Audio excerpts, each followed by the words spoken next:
Buenas tardes para todos, nuevamente. Damos gracias a Dios por permitirnos otra vez compartir la palabra de Dios. Los tengo acá adelante, me pone presión. Damos gracias a Dios por permitirnos. ¿Qué estamos estudiando? El libro de los Hechos. Un libro histórico, maravilloso. Y vamos a compartir el capítulo 21. Pedro nos estuvo terminando el 20 y nosotros vamos a empezar con el 21. Elegí esta canción porque, como introducción, si hay un cristiano que se juega de verdad y se jugó de verdad, podemos decir Pablo. ¿O no? Vaya que se jugó, pasó por muerte, dice yo he pasado por esto. Habló de las multitudes, habló en la sinagoga, y ahora vamos a ver este viaje difícil a Jerusalén, un cristiano que se jugó de verdad. Tanto fue así que el Evangelio sabemos, en resumen, que nos llegó por medio de los apóstoles, por medio de Pablo, por medio de los viajes misioneros. Hoy gozamos este privilegio de ser hijo de Dios, de conocer el Evangelio por todas aquellas personas, apóstoles, que se jugaron de verdad. Actitudes decididas de cristianos. Y eso ojalá que Dios pueda encontrar en nosotros, en cada hijo de Dios, que tengamos actitudes decididas de cristianos que se juegan de verdad por Él. Yo me he gastado el todo por el todo. Muchas frases del apóstol. Yo prefiero, antes de ir al cielo, de estar con el Señor, que es muchísimo mejor, que decía Él, prefiero estar con vosotros con el fin de alcanzarlos. Y me gusta una palabra, y de ser de provecho. Porque si soy de estorbo, mejor que me lleve el Señor, ¿no? Quedarnos para ser de bendición, de provecho. Qué hermosas palabras, cuántas palabras. Para mí el vivir es Cristo, para mí el morir es ganancia. Lo he perdido todo, lo tengo todo por basura. Todas palabras de un cristiano que se jugó y se jugó de verdad por nosotros, por el Evangelio. En Hechos 20 vimos el corazón pastoral de Pablo, en resumen, ¿no? En Hechos 21 vamos a ver el corazón decidido de Pablo. ¿Por qué decidido? Porque Pablo tenía una meta. Él tenía como el Señor Jesús. Tenía una meta. ¿Ir a dónde? A Jerusalén. Él quería llegar a Jerusalén. Vamos a ver. En el capítulo 20 se despide, ¿no? Con lágrimas, llorando. Pero en el capítulo 21 que vamos a ver, avanza obedeciendo al Señor. Y en Hechos 20, que estuvimos viendo, nos dejó 3 marcas, por así decir, bien claras. Un ministerio con lágrimas, a veces el ministerio se derrama lágrimas, hay dolor, no es todo color de rosa, ¿no? A veces en la voluntad de Dios hay dolor, pero no deja de ser perfecta. Hubo una conciencia limpia, Pablo, y una advertencia profética. ¿Se acuerdan cuál era la advertencia profética? Que decía en el capítulo 20, del 29 al 30, que vamos a leer, 2 textos solamente antes de entrar a nuestro tema. Capítulo 20, 29 y 30. Dice así la palabra de Dios. Tengo los anteojos. Sé que después de mi salida vendrán en medio de ustedes falsos maestros, como lobos rapaces, y no perdonarán al rebaño. Incluso algunos hombres de su propio grupo se levantarán y distorsionarán la verdad para poder juntar seguidores. Cuidado. Recuerda los 3 años que pasé con ustedes y les estoy explicando. Eso decía Pedro también, nos compartía. Qué triste, lobos rapaces, pero lo más triste es en medio de acá, de la congregación, ¿no? Y una advertencia que nos dejó Pablo para que digamos estar atentos a esos falsos maestros o falsas doctrinas.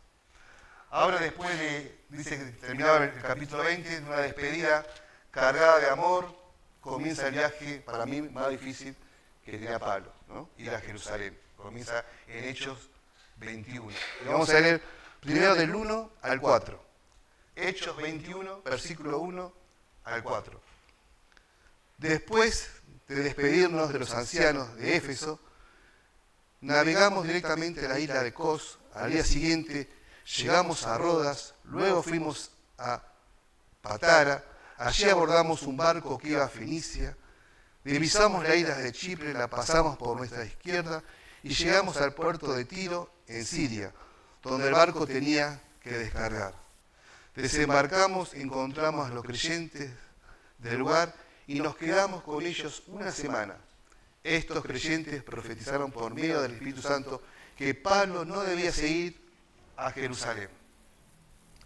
Un viaje directo, ¿no? Sin desvío. Vemos que en un momento se paró. Si era posible y si había un barco directo a Jerusalén, Pablo se lo iba a tomar, pero tuvieron que desembarcar ahí y se quedaron. Vemos que pasaron por Fenicia, Chipre, la pasaron por la izquierda y llegaron al puerto de Tiro en Siria, donde el barco tenía que descargar. Sin duda Pablo tenía el corazón fijo en algo, en Jerusalén. Él quería llegar a Jerusalén. Pero cuando Dios te marca el rumbo, ¿no? En nuestra vida, cuando Dios te marca la voluntad, lo bueno es que Pablo no vivía, puedes decir, de izquierda a derecha, sisigando, como se dice. Él tenía una convicción, ¿no? Y cuando nosotros vivimos junto al Señor y nos muestra un camino, eso nos enseña que debemos tener nuestra mente fija en lo que el Señor nos mostró, ¿no? Y no desviarnos de eso. Pasando frente a Chipre, su lugar de su primer viaje, ¿se acuerdan? Misionero, en Hechos 13, fue su primer lugar, su primer viaje misionero en Chipre, pero no se detiene porque no era su meta, ¿no? Y a veces podemos aprender algo que, donde el Señor ya a veces nos usó, gracias por la gracia de Dios, o podemos dejar alguna huella, compartir, a veces no es para siempre los ministerios, ¿no? A veces Dios nos manda para el otro lado, ¿verdad? Somos de bendiciones, 1, 2 años, 3, y a veces, no siempre, tenemos el privilegio de que Dios pueda mandarnos a otro lado a servir o a hacer de bendición. En este caso, a Pablo lo usaba en muchos lugares, por años, y después se tenía que despedir. Tanto fue el afecto que tuve en Éfeso, en el capítulo anterior, que dice que era como que me arrancaron. Él no se quería despedir, pero fue algo muy doloroso, porque decía que no lo iban a ver más capaz. Ese es el amor cristiano, ¿no? Cuando uno está ahí en la obra, pero se tiene que ir, y bueno, Dios tiene la bendición para eso. Versículo 4. Los discípulos le decían que no suba, porque decía que por el Espíritu le decían que no suba porque le revelaban que iba a tener mucho sufrimiento. Este es un tema también importante.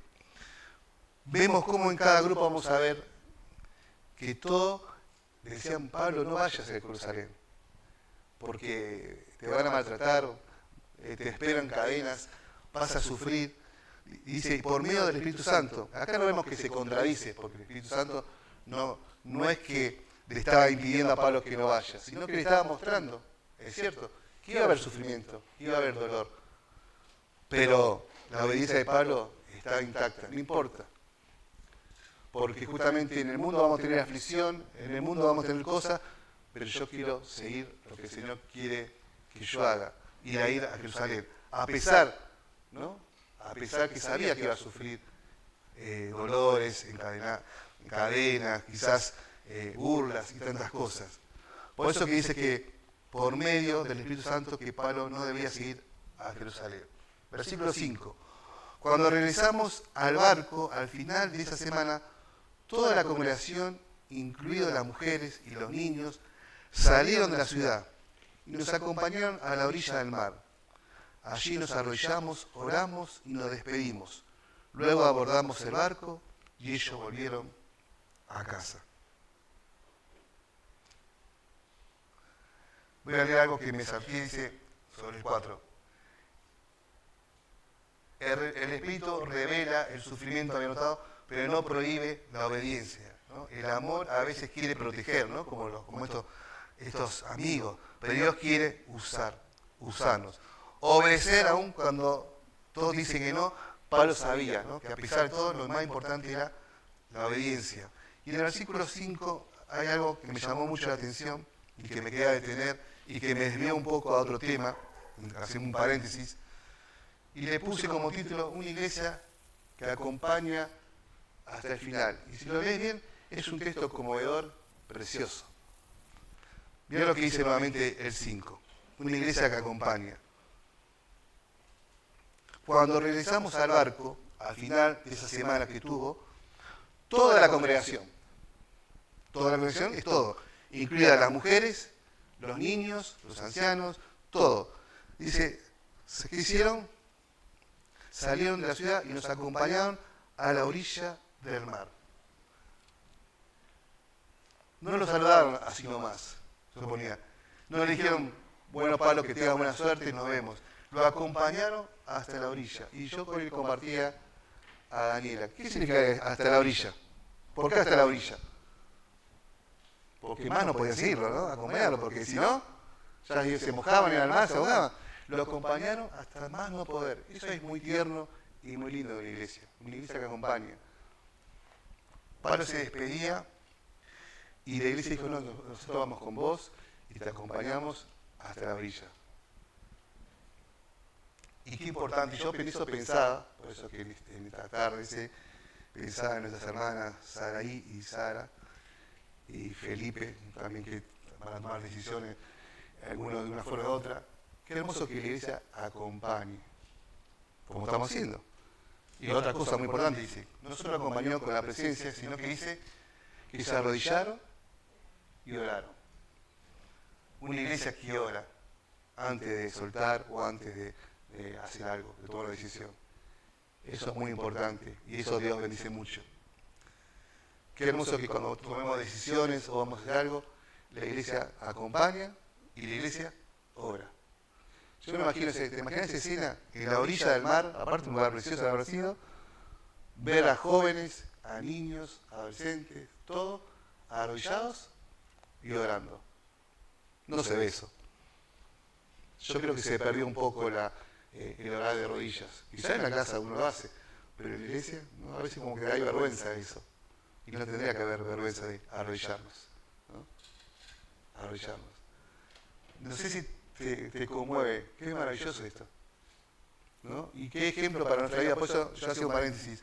La fe cristiana no se vive solo en el templo, sino se vive acompañando a otros en sus despedidas, en sus decisiones, en los momentos difíciles, en los fracasos, en las batallas, acompañando y orando, ¿no? De rodillas. Qué hermoso saber que alguien está orando por mí de rodillas.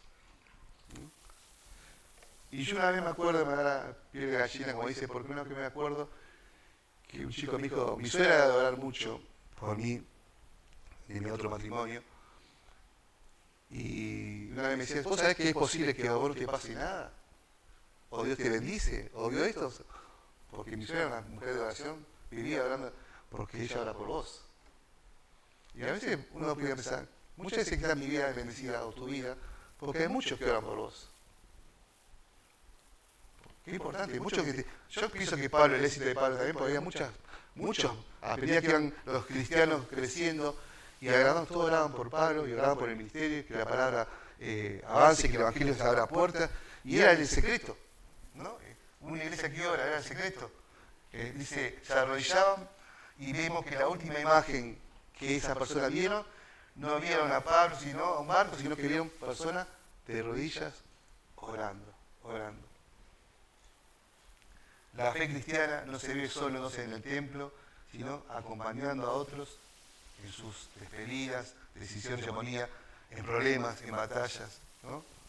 Antes de despedir a un hijo, antes de tomar decisiones, antes de enfrentar algo incierto, antes de los jóvenes de ponerse de novio, de formar una familia, que podamos aprender este ejemplo. Primero, ponernos de rodillas, ¿no? Ponernos de rodillas. Lucas 22:41, antes de la cruz, Jesús enfrentó su momento más difícil. ¿Sabe cómo lo enfrentó? Jesús, de rodillas en Getsemaní. Qué ejemplo, ¿no? Los momentos más cruciales para él, que no sabía cómo orar al Padre, al Señor, pero sobre todo dijo, hágase tu voluntad, pero él estaba de rodillas en esos momentos difíciles. Jesús se apartaba, dice Marcos 1:35, para orar. Siempre se apartaba para orar. Jesús cuando iba a tomar una decisión, dice en un momento que estuvo toda la noche orando para tomar una decisión. Y era Jesús. Y nosotros a veces tomamos decisiones y así no va, ¿no? Muchas veces. Y qué importante entonces orar. Y qué hermoso estar en una iglesia que acompaña, en una iglesia que ora unos por otros. Y saber que Jesús así hace por nosotros, ¿no? Él ora por nosotros. Sabemos que hay una oración especial, ¿no? Que lo vamos a ver en Juan 17, que lo que más sobresale es: Padre, cuídalos, cuídalos, guárdalos, guárdalos. Y aún Él lo escucha. Y si estamos guardados es porque Jesús está orando día a día por nosotros. La fuerza pública de Jesús nació en la intimidad privada. No hay autoridad, como decimos, espiritual, si no hay altar personal, ¿no? Si no hay altar personal, no hay autoridad. No podemos hacer nada. No hay poder visible sin rodillas invisibles, ¿no? Por eso que el Señor puede en este tema poder exhortarnos, ¿no? O por así enseñarnos a arrodillarnos más, ¿no? A pedir más. Yo en primer lugar, ¿no? Poder arrodillarnos como esta iglesia. Por eso este versículo precioso. Arrodillados oramos y nos despidieron luego. Y ahí, recién ahí, abordamos el barco. Y ellos volvieron a casa. ¿Con qué bendición se iba Pablo? Con toda una iglesia, niños, orando y apoyando a él.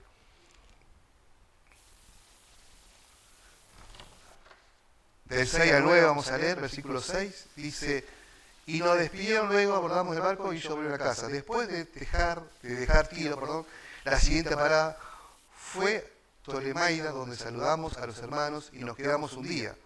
Al día siguiente continuamos hasta Cesarea y nos quedamos en la casa de Felipe, el evangelista. Me gusta porque no dice la quedamos en la casa de Felipe, sino que le agrega algo que él era. Como que él estaba marcado ahí por lo que él era, su llamado, el evangelista. ¿Se acuerdan que Felipe era uno, creo, de los 7, correctamente, de los que habían sido elegidos? Buen testimonio, todas esas actitudes que uno tiene que tener. Y también Felipe era muy amigo, ¿se acuerdan? Compañero de Esteban, que Pablo fue testigo, bueno, que apoyó a la que lo apedrearon a Esteban. Y Felipe era muy amigo. Y ahora vemos a Pablo, que está siendo hospedado, por decir, con Felipe. Es decir, el perseguidor máximo ahora está con el que lo persigue. No sé si me entienden. Solo el amor de Dios así es. Felipe está con el apóstol Pablo. Dice que Felipe tenía 4 hijas que profetizaban. No me quise meter mucho en el tema de don de profetizar, pero verdad que quería algo que no tengo que decir.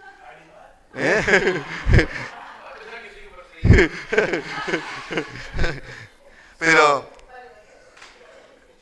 porque viste que todo este capítulo habla muchas veces que profetizaban y profetizaban y profetizaban. Yo busqué en un diccionario qué significa tener el don de profeta o profetizar, y me llevó a 1 Corintios 14:3, que la profecía no es adivinar, si solamente la profecía es para edificación, para exhortación, un mensaje, y para consolación. Es una persona que hablaba de parte de Dios un mensaje, pero con el fin de edificación, exhortación y consolación. En este caso, las 4 hijas, siempre hablando con ese amor que no quería que sufra Pablo, también le decían, con mis palabras hablo, que no vaya a Jerusalén, que no vaya porque le iba a pasar algo, pero vemos, como decía, vamos a leerlo. Versículo 8, al día siguiente continuamos hasta Cesarea y nos quedamos en la casa de Felipe, el evangelista, uno de los 7 hombres que habían sido elegidos para distribuir los alimentos. Tenía 4 hijas solteras que habían recibido el don de profecía. Varios días después llegó de Judea un hombre, es otro, que tenía el don de profecía. Por eso, y ella también, ¿no? Como que el Espíritu le mostró, pues sabemos que el Espíritu le mostraba lo que iba a sufrir, pero no significaba que le estaba negando o le estaba prohibiendo. Como decía, muchas veces, puede ser, como te puedo explicar, muchas veces Dios te puede mostrar algunas cosas que vas a ir, que va a haber sufrimiento, que va a haber dificultad económica, y al contrario, lo hace para prepararte, ¿no? Para prepararte. Cuando a vos te dicen, mira, va a pasar esto, entonces vos te preparás, orás, te fortaleces en el Señor, pedís oración y te vas preparando. No era para dejarlo. Y estos hermanos, yo sé que lo hacían con amor, pero siempre les querían poner para decir, no vayas. Después vamos a ver un paralelismo con Jesús. Pedro, ¿se acuerdan? Cuando el Señor Jesús quería ir a la cruz, Pedro lo amaba a Jesús, pero dice, no te conviene, no vayas, no vas a morir. Y se acuerdan lo que le contestó, ¿no? Jesús, apártate de mí, Satanás, porque era de tropiezo. Pero él lo hacía Pedro en ese momento con ese amor, ¿no? Que no quería que le pase nada, como en este caso. Entonces, ¿qué significa tener el don de profecía? Según 1 Corintios 14:3, que le vamos a leer 1 Corintios, lo dice 14:3. Siempre lo mejor es basarse en la palabra de Dios. Dice,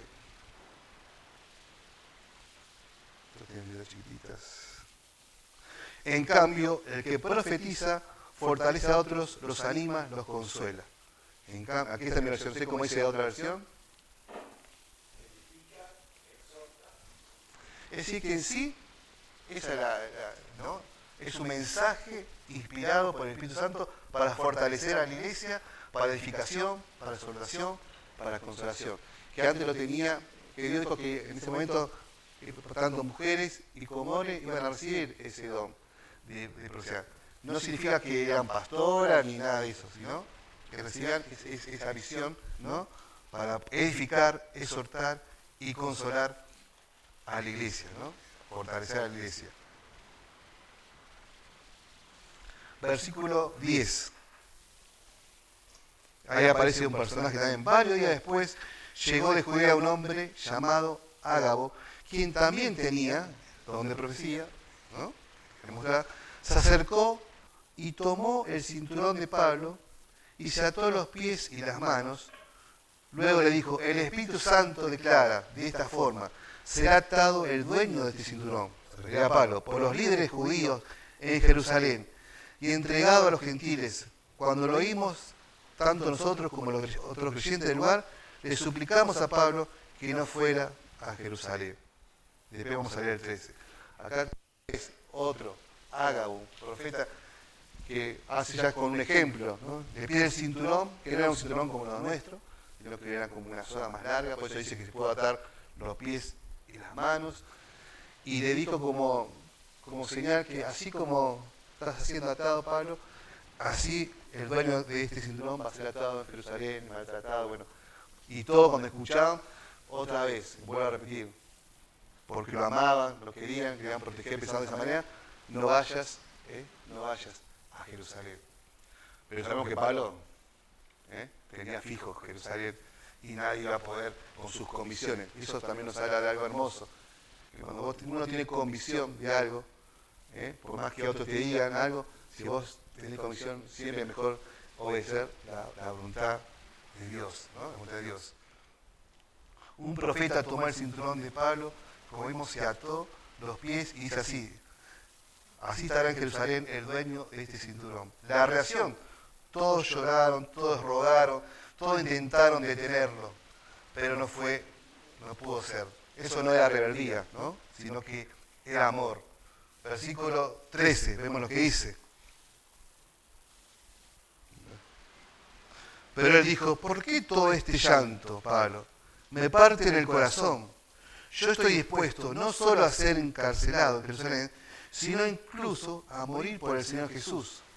Y al ver que era imposible convencerlo, nos dimos por vencidos, dijimos, que se haga la voluntad del Señor, ¿no? Ni las 4 hijas, ni Ágabo, ni ni nadie, ni creo que toda la iglesia, le íbamos a convencer a Pablo de no ir a Jerusalén, porque él tenía una misión, él tenía un amor, él sabía que era muy importante, como vamos a ver ahora, que era necesario. La declaración que quiebra el ambiente no era dureza, sino como vemos, era comisión que tenía Pablo, ¿no? Era entrega total a la obra del Señor. Y vamos a ver acá un paralelismo con Jesús. Así como Pablo sube a Jerusalén, subiendo, sabiendo que los esperaba, como decían los profetas, cadenas, sufrimiento, el Señor Jesús también subió a Jerusalén sabiendo que le esperaba la cruz, ¿no? La cruz. Lucas 9:51. Jesús sabía, ¿no? En Getsemaní los discípulos no entendían, Pedro intentó, como decíamos, evitarlo, pero él avanzó. no porque fuera fácil, no porque era masoquista, no, porque dice la palabra de Dios, porque era necesario. ¿Y por qué era necesario? Y por vos y por mí. Era necesario que el Señor muriera, pasase por Jerusalén, en el monte Calvario, muriera por nosotros como cantamos. Era necesario. Y Él puso, dice, su gozo, ¿no? Y se fue a Jerusalén y nadie lo paró, a pesar que sabía lo que le esperaba. Por eso que parecido a Pablo, ¿no? Pablo también sabía lo que le esperaba en Jerusalén. Se lo estaban diciendo, pero no le importaba, porque era necesario ir. Aparte tenía unas ofrendas, ¿se acuerdan que también tenía sustento que tenía que llevar? También otro ejemplo, él quería llevar ese sustento. ¿Qué tan importante era esa ofrenda? Era muy, muy importante. A veces, en este caso, la pasamos por arriba. ¿Por qué? Porque era una forma de mostrar que los gentiles también amaban a los judíos y que no había diferencia, había una comunión que Dios los unió, porque había todavía algunas cosas. Y llevar la ofrenda es como, mirá, aún los gentiles se preocupan por ustedes, los judíos se aman. Quería mostrar que el amor de Dios es maravilloso y es para todos y une, ¿no? A judíos, gentiles, a griegos. Y él quería ir a Jerusalén, y también porque quería ir a Roma, como vemos después en su vida. Pablo, podemos decir, Pablo decía, me están partiendo el corazón. Eso muestra que a él le dolía realmente. Por supuesto, sentía, él amaba, pero más amaba, podemos decir, o más ponía en primer lugar al Señor, ¿no? Al Señor. Cristo estuvo dispuesto a morir por nosotros. Pablo estuvo dispuesto, dice, a morir por Cristo. Por Cristo. Y nosotros, una pregunta que yo me hacía hoy, ¿hasta dónde estamos dispuestos a llegar? ¿No? ¿Hasta dónde? El Evangelio avanza porque hubo hombres, como cantábamos, y mujeres que se jugaron de verdad, que tuvieron actitudes decididas, dispuestos a perderlo todo por amor a Cristo, ¿no? Freddy decía, es imposible no escapar del castigo de la desobediencia. Y es cierto, si vos desobedeces y te vas de los caminos, es imposible no tener las consecuencias. Y cuando él le decía eso, se me vino a la mente, pero también es imposible no disfrutar de la bendición de obedecer a Cristo. Porque si vos obedeces a Cristo, también tenés bendición, tenés recompensa. Y es imposible. Como es imposible, ¿no? No escapamos de algo, Dios nos prometió. Eso es maravilloso, maravilloso. El Evangelio avanzó porque hubo hombres como Pablo. Y el Evangelio puede avanzar en estos días porque hay hombres como cada uno de nosotros, ¿no? También. Porque el mismo espíritu que tenía Pablo lo tenemos nosotros, el Espíritu Santo. El Evangelio que tenía Pablo que predicaba, lo tenemos nosotros. Todos tenemos nosotros, pero depende ¿qué? De una vida entregada, ¿no? Convencida, con convicciones claras, de entregar la palabra de Dios. Pero sobre todo, me encantó acá, como en Getsemaní, ¿se acuerdan Jesús? Que no se haga mi voluntad, pero que se haga la tuya. Por eso dice el versículo 14, mirá algo muy lindo. Dice, al ver que era imposible convencerlo, nos dimos por vencidos y dijimos que se haga la voluntad del Señor. Eso es qué resumen maravilloso, me pareció un cierre para mí, me vino bien para cerrar mi mensaje, que se haga la voluntad del Señor. ¿Hay algo mejor que la voluntad del Señor? Dice que la voluntad de Dios es buena, agradable y perfecta. Pero a veces, como decíamos, incluye lágrimas, incluye despedidas, incluye dolor. No siempre, pero hay que, a pesar de todo que puede pasar cosas, pero me encantó lo que encontré una frase que decía, pero siempre sigue siendo perfecta. Porque Dios así es así. ¿Cómo? La voluntad de Dios es agradable y perfecta. Me pasó, se me muere un hijo, hay cosas muy feas, pasa una enfermedad grave, el cáncer, esto, lo otro. ¿Cómo puede ser, Señor?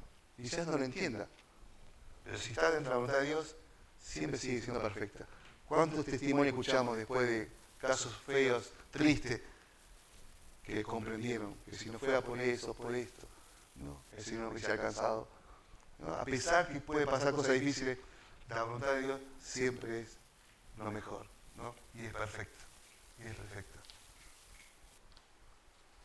Y concluyendo, tenía acá un texto. Pero sobre todo, como decíamos, haga su voluntad, porque la voluntad de Dios siempre es lo mejor. Y vemos que acá Pablo, después que todos vieron una persona tan convencida, tan entregada, y que no había nada más que decir, optaron por lo que tenía que triunfar realmente, la voluntad del Señor.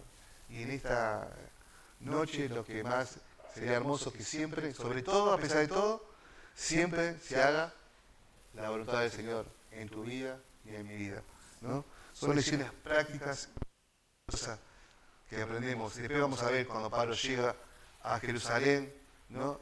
Y todas las cosas que tuvo que sufrir, pero ya estaba preparado. Por eso digo, porque todas esas que el Espíritu Santo le decía lo que iba a pasar, le sirvió para qué? Para prepararse, para fortalecerse, para tomarse de los hermanos que oraban, tomarse de los hermanos que vio de rodillas, el cariño, y el Espíritu lo fue preparando para la gran Jerusalén, como a Jesús. Todo lo que le pasaba se fue preparando para la cruz, ¿no? Para morir por cada uno de nosotros. Que se haga su voluntad. Y hoy, en lo práctico, seguramente ya lo tenían pensado, pero a mí también, sabemos, hicimos una iglesia que acompaña, una iglesia que ora, y yo me acordaba, como decía, de las chicas, seguramente después van a orar por ellas, o vamos a orar, que van al instituto, y es lindo, ¿no? Orar. Yo dije Felipe, porque Felipe se vaya a vivir a la colonia, también para una mamá debe ser algo difícil, triste, sentido que va a extrañar, pero que el Señor lo acompañe en sus decisiones, en todo eso.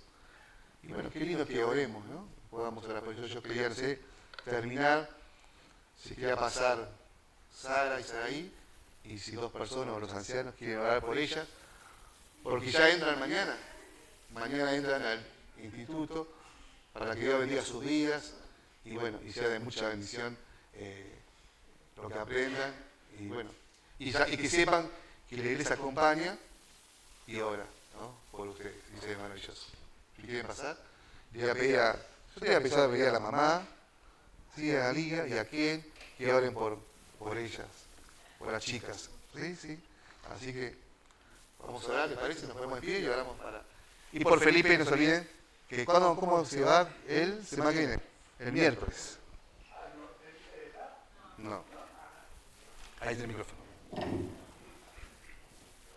Muchas gracias, que Dios los bendiga.